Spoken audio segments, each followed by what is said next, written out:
Thank you very much, Mr Deputy Speaker, and I'm conscious of the fact that I'm the last backbench speaker in this debate, and I've seen a number of honourable members who've had a late curiosity in this debate over the last few minutes. So I will try and keep my remarks to as pithy as I possibly can, but I will keep my contribution confined to part 2 of the bill on the changes to the Electronic Communications Code, and in particular the Government's measures to improve digital connectivity and meet its target of delivering gigabit-capable broadband to 85% of the UK premises by 2025.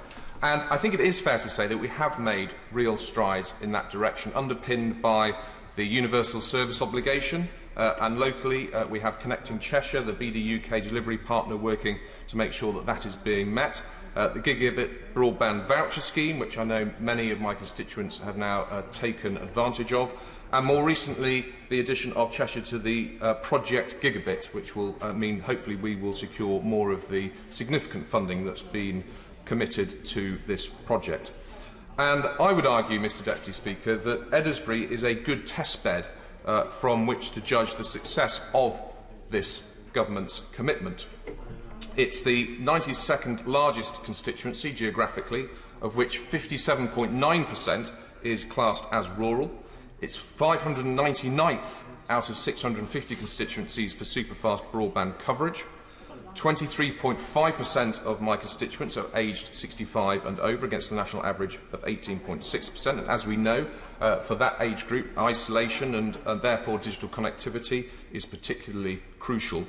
And we also have a high number of small businesses scattered across the constituency, some being run by people as their businesses from home, not least the many farmers in Eddisbury, or from a local commercial building. So the rollout of gigabit-capable broadband is absolutely fundamental to the whole of my constituency and local economy moving forward. And for all of those local residents and businesses, reliable, resilient broadband and mobile coverage of a more than decent speed has become ever more essential, accelerated, as we know, by the COVID pandemic. And simply put, as my friend the member for North Devon said, it's now one of life's necessary utilities. So it's therefore pleasing to report, Mr Deputy Speaker, that in Eddisbury we have seen significant improvements in our broadband infrastructure, and I pay tribute to my honourable friend the member for Boston Skegness, who did some sterling work to try and make those figures move in a very positive direction. We now have 89.7% of premises with superfast broadband availability. 56.2% are gigabit capable. That's up 15% in the last year alone, and I think up from just 7% in 2018. But as we've heard, there is still much to do, particularly in the many villages and rural areas of South Cheshire. For example, 9.4% of premises in Eddisbury receive broadband speeds of under 10 megabits per second, compared with 6.4% across the whole of the North West. And since my election in December 2019, I and my staff have dealt with over 100 cases of poor connectivity raised by frustrated constituents. And my own local survey we carried out on the issue revealed that 55% of those who took part felt their broadband provider didn't meet the level of internet speeds that they had advertised in their plan.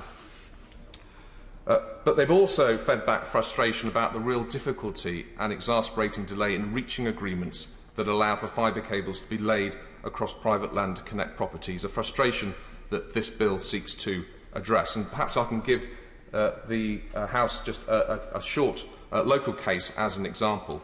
An area where there are 12 properties in a semi-rural location. They sit between two areas where fibre has already been installed. Their own current broadband is delivered through copper telephone lines at very slow speeds of between 1 and 5 megabits per second. And in 2019, BT Openreach considered installing fibre as part of a wider project in the local area, but subsequently withdrew because of the incessant delays in obtaining wayleaves. To compound the problem, Openreach have estimated the cost of installing fibre at £55,000 via trench and fields adjacent to the lane the properties are located on, a sum well beyond the amount that could be raised through the gigabit voucher scheme. And in any event, both BT Openreach and Connecting Cheshire have, for some yet unexplained reason, deemed that these 12 properties are not eligible for for the vouchers. So, as a consequence, we have a stalemate.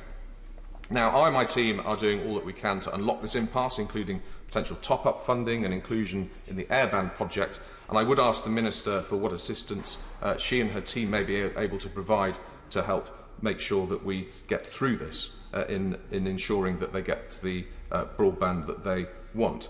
Although it may well be that without this legislation, a solution may be a long way down the track. So I do support the proposed reforms to the Electronic Communications Code that include the introduction of a faster procedure to allow telecoms operators to get temporary rights to access and install infrastructure on land, as well as the sharing of equipment as part of any upgrade. However, in doing so, I am of course mindful of and have sympathy with the concerns raised by a number of honourable members, New Forest West, Stroud and others, off the back of the 2017 reforms that saw, in some cases, reductions in rents for hosting infrastructure and the impact that can have on the resolution timeframe. And as we've heard, those issues weren't revisited in the 2021 consultation. So I think many of us in the House would ask for some reassurance from the Minister that they will continue to monitor both the issue of valuation and around dispute resolution to understand the consequences of the changes